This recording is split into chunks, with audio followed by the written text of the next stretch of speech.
Welcome to Hip Replacement, the conversation between generations X, Y, and Z. I'm your host, Ben Dietz.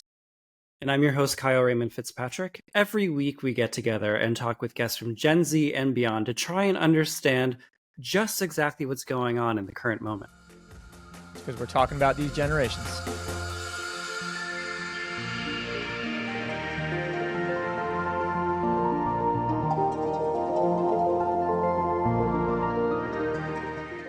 All right, welcome back to another episode of Hip Replacement. This is episode 8.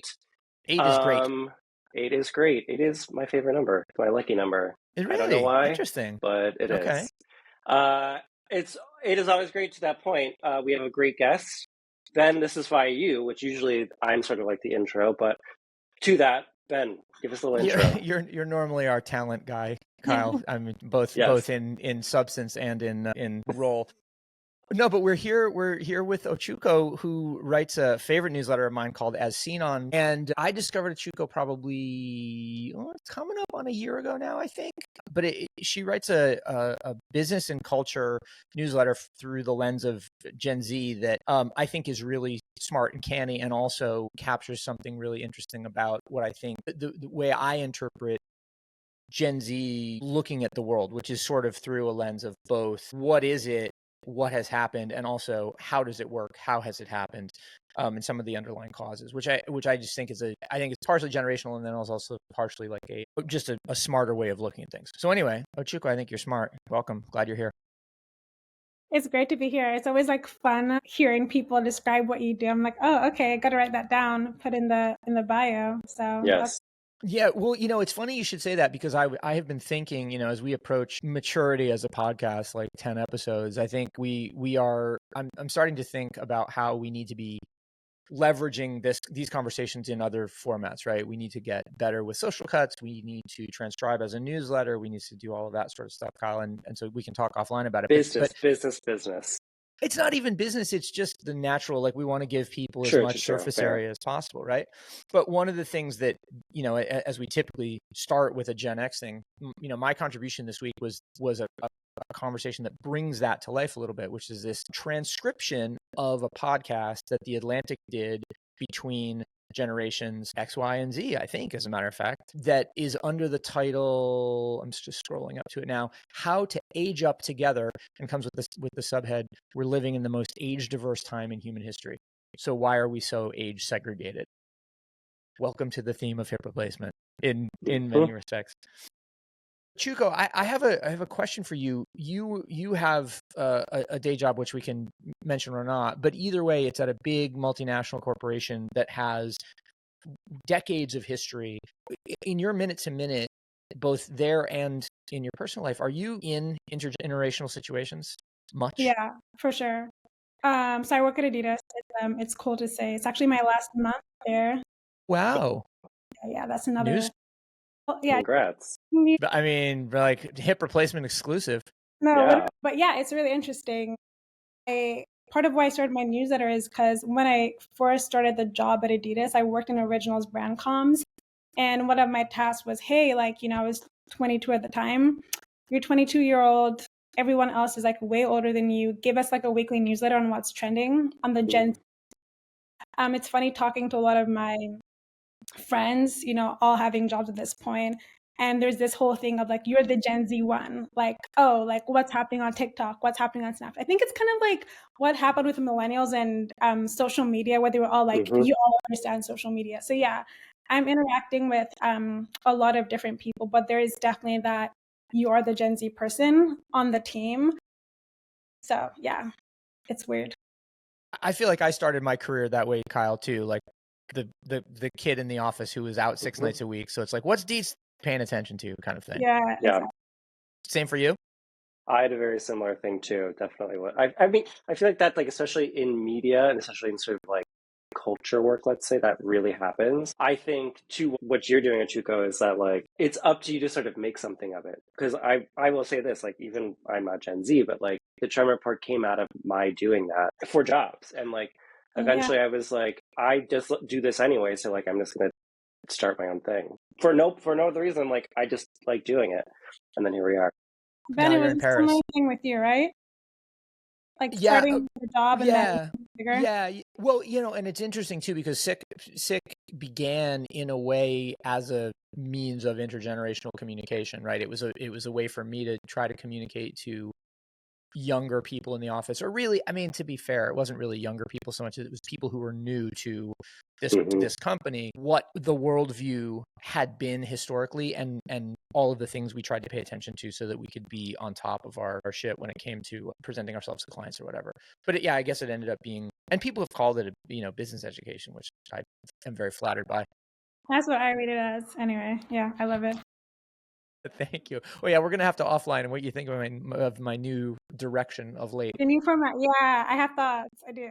Okay, good. Well, I want to hear them, because you're somebody who's very good at that sort of stuff. And but let's return to the story for a second. So in this Atlantic story, there were a couple of things that jumped out at me, right? One was the banter in the beginning between the two co-hosts, or the co-host and the podcast producer, about the idea of age ranges, and like one of them had been identified as like the upper limits of who a young person would be able to hang out with. Like, I'm 20. This is someone speaking. I'm 22 and I just hung out with a 34-year-old, and oh my God, it was great for me. As if like a rift in the world had been healed, or like unbelievable knowledge had been passed on. I remember that a little bit, but I also am shocked by it looking backwards. No, I think it's a thing. Also with dating. It's a thing with dating. When they talked about that, I thought about that as well. So when I was in Portland, my friend group was my age, right? Because a lot of us from college just stayed. When I moved here, my friend group was a lot older, right? A lot of people in their 30s, early 30s. I'm 26 now. But it was funny, like talking to my friends back home and be like, yeah, like these 30-year-olds, you're kind of just like us, It's not that different, right? And even with like that conversation with dating, I think something about being in like your mid-20s, I'm like one of the older like Gen Zers. Something that sort of is the distinction is you get to that age where you're like, oh, like I could date someone that's like 35 and it's not weird anymore. Or I think those dating and hanging out limits are sort of what make the divide, right? Of course, like, there's also the lower limit when you're Gen Z. Like you can't just, I don't know, date an 18-year-old. That's kind of really weird. So it's interesting that way. Suffice it to say. Yeah. Suffice it to say. Yeah, we're watching Your Friends and Neighbors at the moment, where the daughter in high school is dating somebody who's 20, and it seems totally scandalous to me as the parent of a 16-year-old. By the same token, I fully remember friends of mine when I was 20. Yeah. So cringe though. God. Yeah, it was a different time. It was that old chestnut. Okay, well, so what struck you guys about this conversation, if anything? I don't know. It was a long thing. You have to listen to it, but it. Yeah, I would say what struck me about it is that like it's so funny that like stories like this even exist in a way, because like I feel like it's so. I'm going to say this, and I don't necessarily agree with it, but I feel like it's sort of like an outcropping of like modern conservative culture as a result of just like the internet creating bifurcations and boundaries between different cultures and different zones. Because like, I feel like, because I was going to say that like I've always been the youngest one in the group. I've always sort of had that, and like that is, since I was a kid all the way up to now, like, there's always been sort of like I was the youngest, and like now I'm becoming to the point where I have a lot of friends in their 20s, and that's great too. But like it's majority of the people in my life are always a little bit older, and that isn't sort of interesting. I know it's not unique to me, but like I think that sort of thing has always been important to me to sort of like have sort of cross-generational communication, whatever, and sort of like learning and sharing. But now this is sort of like, say, not stigma, but like not stigma. And I think a lot of that, if we think back to like, say, the OK Boomer moment, which then got applied to millennials and beyond, like that was a good example of sort of like how this sort of boundary creation started from like very young teen Gen Z having access to all of our internet. And as a result of that, like, and this is not to say like they created the conservative space we're in, but like that's thinking of like you versus me, whatever, creates sort of like stay in your laneism, and then like conversations between generations become weird when it's not. Sure. So at least to me. I'm sorry, Ochuko, go ahead. I was going to say I agree. The first thing that popped up in my mind when you actually sent the article before I even clicked on it was like, wow, this is such a now conversation to be having. Mm-hmm. As someone who writes from when I started my newsletter, I actually didn't do it from a Gen Z perspective. I just added it in there because everyone else said it. Mm-hmm. They were like, oh, she's a Gen Z. So sure, it's something that I was like, I don't want to be a Gen Z writer, whatever, because, no offense, but at this point saying I'm a millennial writer, like, what does that mean? And then when it gets older, like, it's not going to be cool or relevant anymore to say I'm a Gen Z writer. So I just didn't want that in there. Mm-hmm. But it was just continually like, this is a Gen Z perspective. So I just took it on like, okay, that's what we're doing. I just don't know why that's such a thing. Growing up in Nigeria wasn't a thing, right? A lot of communities, day-to-day life is very intergenerational, right? You have aunts, you have uncles, whatever. It's like, oh, young people, old people, whatever, but it's not the same. I wonder if it's like a marketing thing, right? I work in marketing. 100%. If it's because our culture has become so consumerist or whatever, where everything is seen from this like brand perspective. Mm-hmm. Mm-hmm. And there is that switch too, because so right now I'm working on I did a Gen Z career survey, asked my readers who are Gen Z to talk about their experiences. And so now I'm just like putting that into a report. And something I wrote was that for me as a young person was really, I moved to the US when I was 18 for college. I was in Canada for 2 years. Before that I was in Nigeria. And, I was here for about 2 years before COVID hit. But I was really tuned into the news and culture, trying to really understand like America. And I did that through business, actually, through understanding brands, which worked fine because that's what the US is. Yeah, obviously. Before that, it was just this whole time of like Gen Z consultants coming up, don't talk about Gen Z, talk to Gen Z. Gen Z itself like was a brand, being a young person had so much cachet in that like brand marketing world. And like the narrative was so ridiculously positive.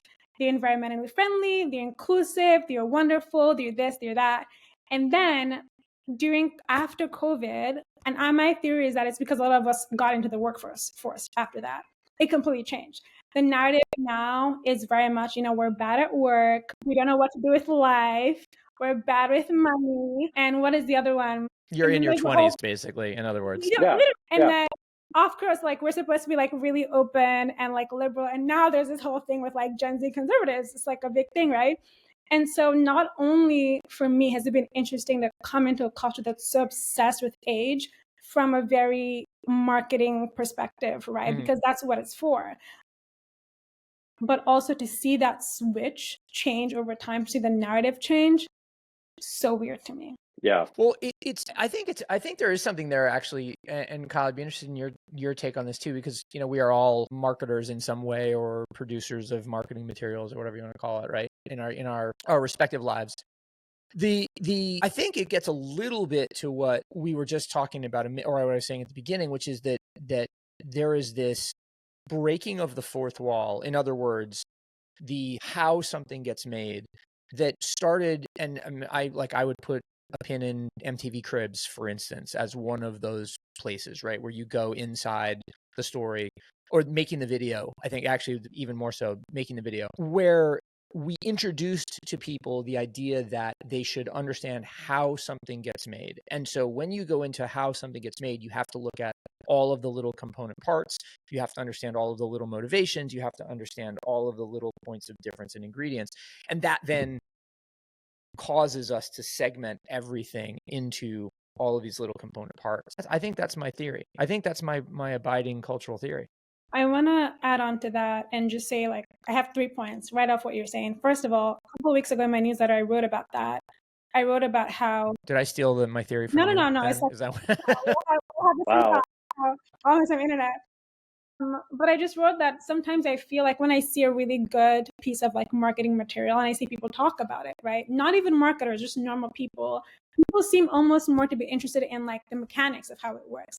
This was so smart of them. Not this was enjoyable, not this was fun. This was smart, right? And then break it down. And this is not brand people. This is everyone. The other day, like Jimmy Fallon and Bozoma St. John, they're doing a new show. Yes. Marketing, right? It's like a skit about marketing. it's like that Mad Men thing. People are so interested to see how it gets made. And because, that's one point. The second point fitting into that is that we're all like marketers now. Like everyone's on LinkedIn, everyone's on TikTok, the first thing they go, how to build a brand, number one, know your audience, right? And so not only are you aware of yourself as like an audience, a part of an audience. I am 26, working in corporate, like I like blush. Wow. That kind of thing. You're aware of, who your audience is. Yeah. And so I feel like everyone is it's a thing we're all doing now. It's not something that just like Don Draper knows about, right? It's so embedded in our identities and ourselves. And I think that's part of why it's like the first level of audience is generation, right? So if we're all that's probably true. We're all obsessed with that. That's my theory. I mean, it's sort of like it's another sort of symptom of this is neither good nor bad, but like symptoms of everything sort of like being a tool you have to use, and everything being a tool of like social media being a tool of marketing and entertainment and all of these things, Sure. Which then means that like because I remember like, during my time as like a producer and working in Hollywood, like a lot of sort of language that like was sort of embedded in those systems that I used to have to explain. Now I don't have to explain to somebody what a lower third is. They get it because like it's sort of used in a way that is like outside of the control room of a live TV show. I'm like, that's somewhat great, but then like there's sort of this, and this happens all the time, and like I feel like technologies like CapCut and ChatGPT and Grammarly and things like that sort of give you this false sense of expertise then. And I think like to that point, Ochuko, is that like that's sort of like, well, I'm an expert too because I have a TikTok, is like maybe. But like that sort of then like, then what does that mean for our sort of like interpersonal relationships? What does that mean for, how we sort of engage with the world? And I sort of had this discussion coming through the Trend Report with a local fashion writer about like, I was like, tell me about like Parisian life. Like, what is Parisian like style? Like, how would you describe the temperature of the city right now? And she was like, you know what? I feel like we're sort of lost since the Olympics. And I sort of got at this in my essay this past weekend, but she was like, yeah, it just feels like we're going from restaurant opening to restaurant opening, and like there's nothing else really happening. And I was like, that's not unique to Paris. That's pretty much like every city now. And I think a lot of that is because it's this sort of like, if you're an expert in everything, like you have to review the restaurant. You're not stopping to just like live in a way, because you're then a machine too. Sure. To Ochuko's point a second ago, if everyone's a marketer, then everybody is A, marketing all the time, and B, measuring and optimizing all the time, right? And so if we're just trying to optimize, this is a funny thing. I had a long conversation with my wife over the weekend about whether we have been good role models for our kids in terms of illustrating. That's a deep conversation. It is. Well, but it was specifically about, have we modeled the fact that relationships are really hard sometimes, and like and a lot of work, because they are going to get into relationships that will be really hard, and at some point they will go, this isn't worth it, I want to give up. And have we done enough to model the idea that it's like, okay, that's the point at which you try to keep pushing through? I think we have, but we'll it remains to be seen. Just the idea of friction, I guess, in everyday life, and really important. What's normal and what's not. Off camera, I was telling Kyle that my partner and I are considering moving to Barcelona, Madrid, or Lisbon by the end of the year. And we're just talking about it. I was telling him that I live in Nuremberg, and Nuremberg is this really small city in southern Germany, in Bavaria. And something that I love about living here is that once I close my computer out of Substack online world, I am not embedded in any of this. No one here cares, right? And so it's that I don't want to live here forever, but it's really interesting. Whereas if you live in New York, I imagine when you close your laptop, you're still in the pop-up of that world you just closed, right? You can literally go on the street and I can see Ben, and and I can see whoever, and I can see out that here. store. Yeah. And I don't know. I want to be in a big city at some point, but I do struggle with that. Like, I'm the kind of girl that I love Virgin River. I love that nonsense. I love all that stuff, right? But I just like to keep these worlds separate. And I feel like that's what heals me. I don't know.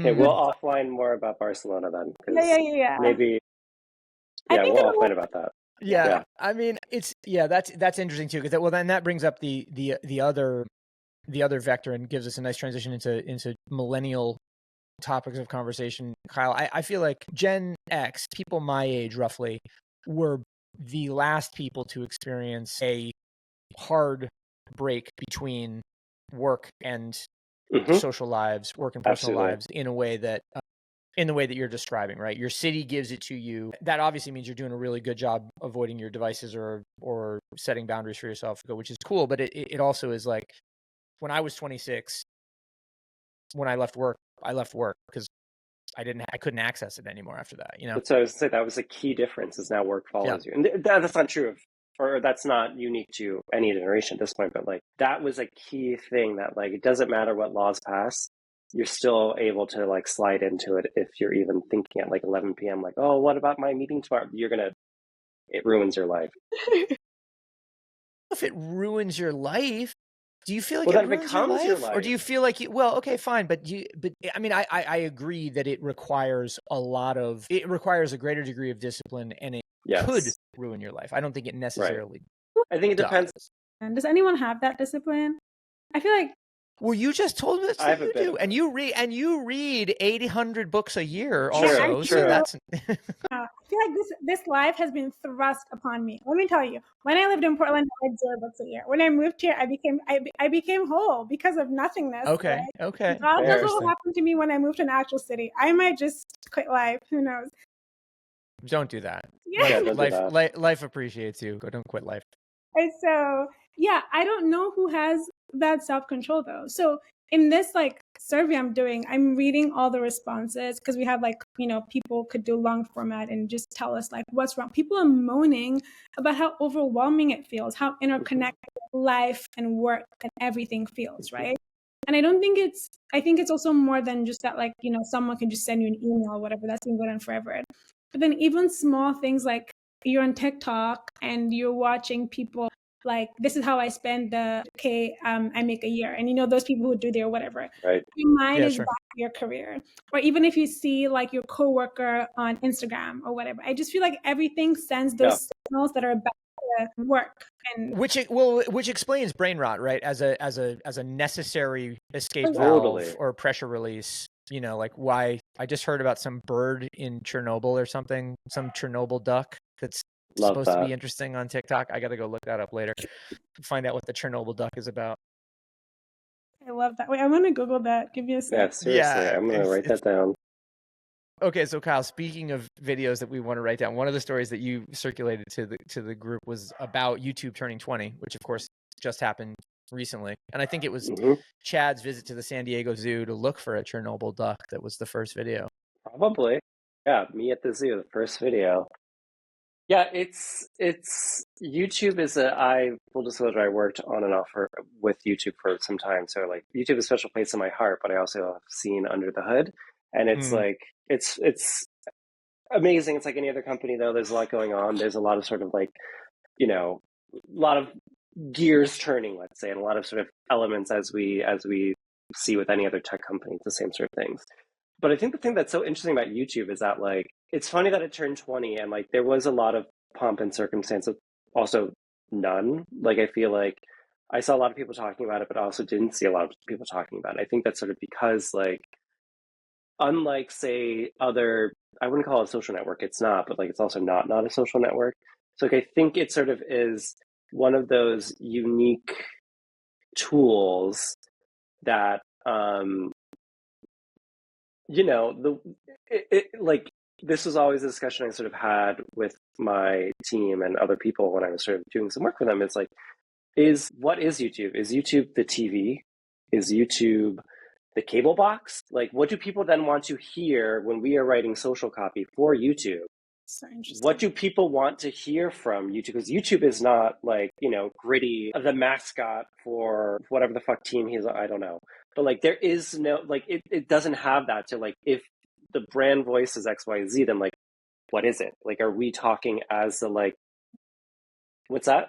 What is the YouTube brand voice? What is the? I mean, it's, to me, like, at least during my time there, I was always a big proponent of like, just being a sort of reflective audience member, meaning that like we're reflecting who we're talking to and thinking about like really using, and this is really fucking deep and really like literary, but I was like really leaning into using the second person, really talking about you, talking to you, and like really building that connection and repeating these things back and sort of showing that like we are with you, like we are in this together, this sort of thing, versus just being like, well, I love this. Well, it's like, no, you can't say that. You love all creators.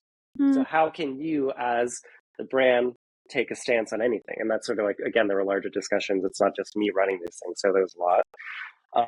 So yeah, but all that being said is that like, it's funny because like it's I think one of the rare items where like, I don't think you would call Facebook and or Twitter, even though they are tools, but like YouTube very much is a platform. And I think in a way that all these other sort of their peers are not.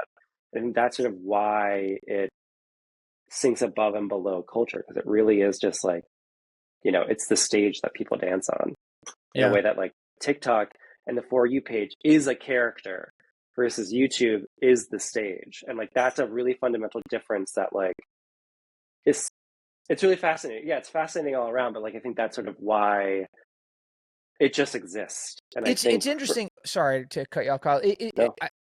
Something you said a minute ago, which is that there was a lot of news about the 20th anniversary, and there was also not a lot of news. It was very present, but very wasn't. That level of like spikiness, I think, characterizes almost everything. Like in certain pockets now, something is everywhere, and in other pockets, like nobody is totally unaware of this thing at all.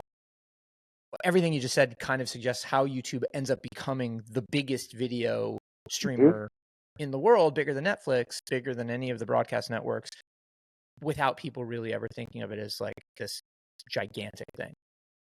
Yeah. And it's like, and I think that that's sort of like, it's mega strength. And I think like, you know, if there are any of my old YouTube people listening, like, I think that's like chill, you guys are like winning. And that was always the thing that I said. I was always like, look, like YouTube for Gen Z in some ways, but definitely for Gen Alpha is like, it's school, it's the TV, it's like where I go to post my silly things, it's where I go to listen to music. Like it is a world. Like, and I think I wrote about this years and years ago in like a really early term report essay, is that like, if you read the book Ready Player One, and if you saw the unfortunately terrible movie, not that the book was that much better, but still, like the idea of the Oasis, which is where everybody sort of plays the game and like where they live their life, to me, that's YouTube. Like that's sort of like this sort of open playground sandbox that everybody gets to sort of throw their shit into and like create real life, create fake life, document whatever. And like, you know, even with say the rise of like VR creators and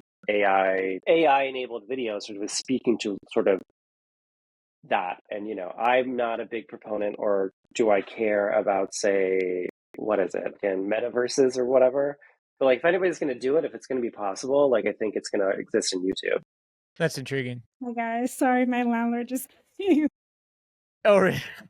They wanted to. All right. They wanted to talk. This is good, guys. If it's not a podcast, if there isn't an unexpected interruption at some point. Yeah, it was kind of crazy. Oh yeah, okay. YouTube. I had thoughts. Okay. Tell us. First of all, I'm seeing YouTube in the news a lot these days.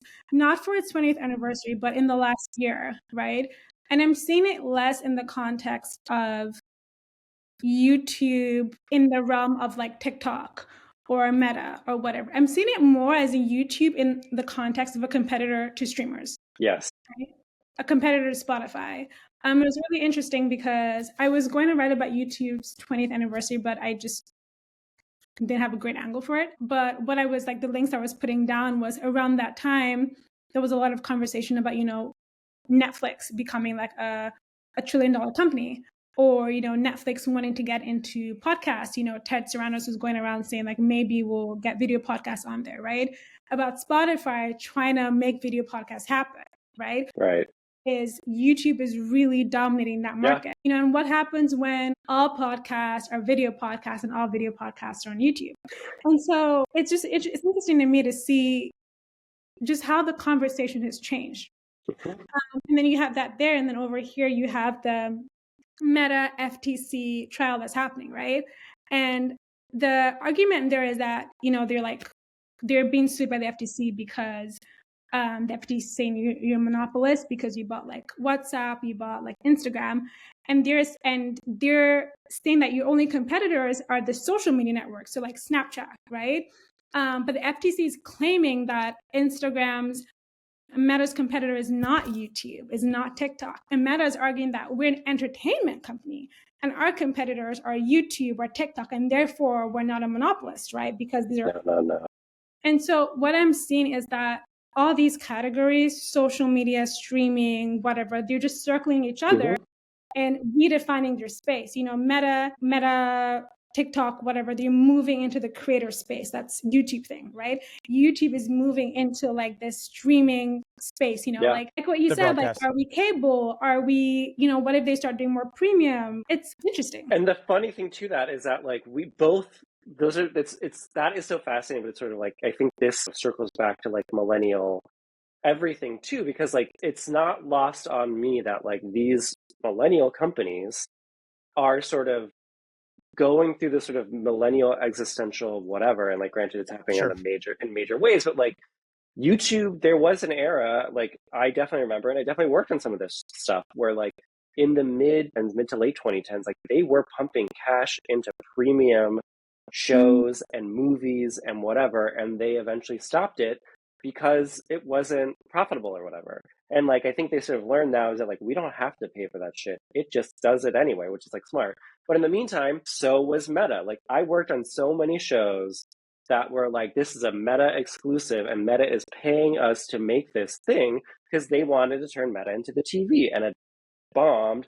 Just like Go90, just like Quibi, just like whatever fucking pivot to video shit in the late 2010s. But like it was all of a kind and of a time. And like while YouTube has succeeded and like somehow YouTube like has evolved into everything it wanted to be, while say Meta did not. Like Meta has tried on so many hats and it just does not work. And I think like there are probably other platforms that have a similar thing, but like unlike them, like YouTube still kicking, still is unscathed, which is great. That's why YouTube. Love you, girl. YouTube wins. I mean, look, you know, one of the axioms of business, right, is that there's money made in bundling and in unbundling, and so it makes sense that companies would try to build in services or make higher, you know, acquisitions or whatever to expand their services. But you get to a fundamental truth, which is that those sorts of expansions only work up to the point that the expansion makes sense with the company's culture, sort of DNA and raison d'etre, because other than that, it's like, and you can buy a helicopter company if you want to, but if the helicopter company doesn't make YouTube helicopters, then it's not going to work. What's the point? I think this sort of interesting thing that like, or the moment that we're sort of see how I brought it back to helicopters. I love helicopters. Always is that like, I think the interesting thing is that like, yes, it's true that I think like a YouTube and Meta, whatever the fuck, is sort of absorbing a lot of the things under it and sort of building. But like, I think what to Chico's point is like, it's building to the point where like it's becoming, say, Hollywood and all these other things. But like, what does that then mean for the big people, like the Hollywoods, and like specifically something like a Netflix is like, that's where I start to get like sweaty for them, because it's like, you guys can't launch a social network. No one's going to care. No one's going to do that. And like, I think a lot of, and granted, true, but like and maybe that is it, but like, I just sort of like, I get sort of baby stresses about like, you know, the sort of world I participated in, which was taking down the walls of Hollywood. And then ultimately there was nothing left. And like, a lot of people don't have work anymore as a result. And like, that's It's beautiful that there's a democratization of an industry, but like that also, you know, that sort of story a few weeks ago that like LA is going to turn into Detroit was like horrifying. And like, that is like a real, it's a reality. And it's just like, I think that is, you know, granted, look, hey, Hollywood, they're the oldest of old guards, and like, they are unwilling to change, and they brought it upon themselves, sadly. But like, that is, I remember working MTV in fucking 2007 being like, you guys need to get on YouTube. And like, we should be making a show on MySpace. And they were like, no.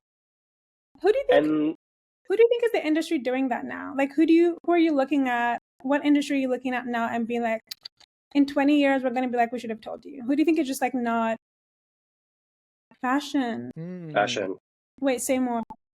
I feel big time with fashion now. I think if you're seeing what's happening in the luxury space, and that's a really good example of it, you're seeing sort of like fashion, luxury and fast fashion sort of collapsing into each other, which is like them sort of being inspired by each other is like, to me, that's like sign of like dark, dark times. And like on top of that, it's like the whole sort of, you know, piles of clothing, vintage stores everywhere in Paris, which are beautiful, but it's like you can't get anything because it's all just like, this is just stuff. And like, they're sort of like, yeah, exactly. Like it's sort of, it's coming to, I think, to me at least, a sort of ideological head that is going to sort of dismantle it of just like, we don't need these things. And like, I think there will always be room for people to want stuff and to look pretty and to need new stuff.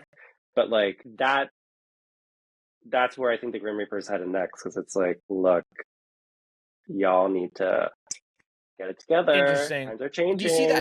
Do you see that primarily in luxury side, Kyle, or just generally? I think on both ends. I think luxury and then like super consumer fashion. Like I think like the small, like again, like this sort of like YouTube technology of it all. And I think I would love to hear like you guys take on that. Like this sort of small business, small sort of thing that is sort of like becomes a new model is what's going to win out in a lot of ways. And unfortunately, like that also means that like Amazon wins too. But like to me, I think like this sort of like the things that are so big, just like they're gonna get continually become unbundled, right? The money gets made in unbundled. Kneecapped until it's like they don't like until what are they like? I'm reading not this, but like the Fantastic Man story with like Heidi Ackerman and Tom Ford. It's like, dude, like you're really cool and like I'm glad you're there, but like why is this happening? Like you can't even answer that question of like why it's happening. Right. So anyway, that's like all right, Ochuko, I want your take on that. I don't know. I read a little bit about like luxury fashion, but honestly, like I don't know. It's one of those things that I can only understand from reading it because I'm 26. I don't got that money. It's not my world. Fair. Ochuko, I'm 49. I don't have that money.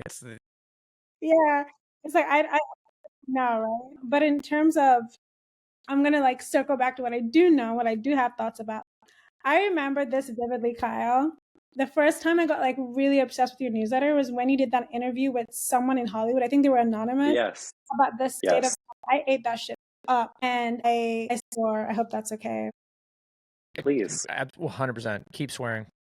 I ate that up, and then I sent it to people because it's something that's so interesting to me. And you know what also scares me? Since writing this newsletter, this is like an age-old thing, but in my baby brain, you know, frontal lobe just finishing. I think you're probably, far enough along. Anyway, sorry, please go ahead. I still don't get how companies just are supposed to make more and more and more and more and more.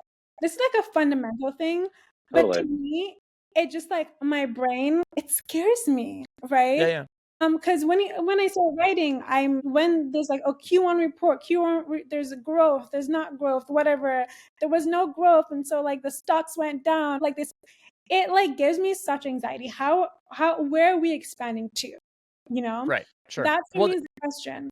This is the interesting. Yeah, no, and it's part of why I asked Kyle about whether he sees it just in luxury fashion, because like there are only two ways to continue growing, right? You either grow by making more and selling more, or you grow by raising the price and increasing your margins. And so it in one way or the other, we either get more stuff or we get more expensive stuff. Yeah. And those, I mean, this is, capitalism. It's just a question of whether we've reached a point where the ends are too distant from one another and therefore like are going to collapse supernova style into the middle again. And if that happens, it's symbolic of bundling, unbundling, right? Like if that happens, it will, crush down to a middle again, and then it will expand and it will contract eventually. I mean, like these things happen all the time. Not all the time. They happen in cycles. But this one, it feels like the crunch could be particularly pronounced for it feels like people that are furthest out on the. Yeah. It feels like it's getting them, I think, to that point, Ochuko, like that is, you're right. Like I'm reading that Normal People, I don't remember, the Facebook whistleblower type book. And she talks about like how there was a time when they're like, we need more billions. She's like, how can we continue to grow? Like, how is that possible? And like, that's sort of like this thing. I think we're reaching the sort of like the ceiling of it. And I think, again, fashion's a good metaphor for this. There is literally physical too much stuff versus say like YouTube, there's too many videos, or TikTok, there's too many videos, but you don't see it. So it's like, there's a lot of, that's a big theme of these times. And I think that's what's going to cause a collapse as you're talking about, Ben. Yeah, well, I think, I guess, and this is the thing, because Ochuko, I want to give you the last word as we wrap up here. The thing that strikes me is that Gen Z possibly, like Gen X last to experience the before times, the real before times in terms of all of this kind of digital media and stuff. Gen Y, the first millennial, the first to to grow up in it and to personify it. Gen Z, possibly the generation that filters it and figures out how to navigate it at such a point as you get to leadership, which is part of this whole notion of turning off that you were talking about a minute ago. It's like, it will be you and your peers who are like, this is the appropriate amount of time to spend with all of this stuff. Are you sure? No. I spent all my time with Gen Z. I don't know who you guys think we are. Let me tell you. My hope, Gen Z knows a lot of stuff. I think Gen Z, being a young person, the way we are, has taught me that you can have a lot of knowledge about what is right, what is good, therapy speak, all the things, right? You can know that here and then act this way, right? Because who's making all those hauls on TikTok? Who's spending ages on social media? Who is still treating their partners like shit after all the therapy? Who's going to therapy all the time, but it's still not okay? Gen Z. And so, you know, I think, I'm so sorry. I'm still holding out hope. I'm holding out hope too. But I think the only change we've seen in Gen Z is actually becoming more conservative, as we've seen in the last year. Well, that might be the finding the signal in the noise. Not, and I don't mean politically conservative, but just this notion of like, we need to dial back. No, that's totally part of that movement that I am rooting for. In that, like, all of this is too much. Go to your farm. They all have farms. Have you noticed that? It's very farm-like. It's I don't know. I hope so. I really, really do. But I just know that I think that this desire for growth, for more, for things, is such a human thing. I read this piece a while ago. I think it was by this guy called, he's on Substack, Ray something within, his last name starts with a W, but he's a tech guy, he's a VC. Yeah. Ray Woodbury? That's the one. Yeah. He did this 2-part essay on charting all the big tech companies and the vices that they built on. Sure. So LinkedIn is like pride, Uber Eats is gluttony, whatever. That's a very pessimistic view on things, right? But something I don't know, like there was a time during COVID that all these social media apps popped up for like a better social media, for more wholesome stuff. Remember, like, I don't know, Be Real or whatever. Yeah. Talking points. Yeah. Guys, I don't know if the things that speak to our higher selves really break out in the way that all this other junk does, and I think it's, if this is a generational bringing it all together, I think it's something we all have in common, right? That's true. Absolutely. This idea that Gen Z will somehow rise above this is also saying that we will also rise above gluttony and pride and just desire for more. And that's a human condition. So I don't know. Yeah. I don't know if we are. I don't think so. But I guess every generation finds a way to be better. We will find our way, but I don't know. That's where my confidence comes from. I am. The therapy words doesn't mean it's all tight and. All right. Well, listen, we should leave it there, Ochuko, as a to be continued. For the next time you come back, we'll chart Gen Z's progress, as well as figure out where you're moving and all of that sort of fun stuff. Exactly. Yeah. Well, listen, it's been a pleasure to have you here. This has been Hip Replacement episode 8 with Ochuko. Go look at As Seen on Substack. It's an excellent daily read and one that has not only a lot of great perspective, as you've heard on the recording, but also just like a lot of great information. So Kyle, great to see you as always. We're here every week, every Monday record, every Tuesday we publish. And so looking forward to seeing you again next week. And Ochuko, see you again soon. Okay, see you. All right, thanks. Bye. Bye.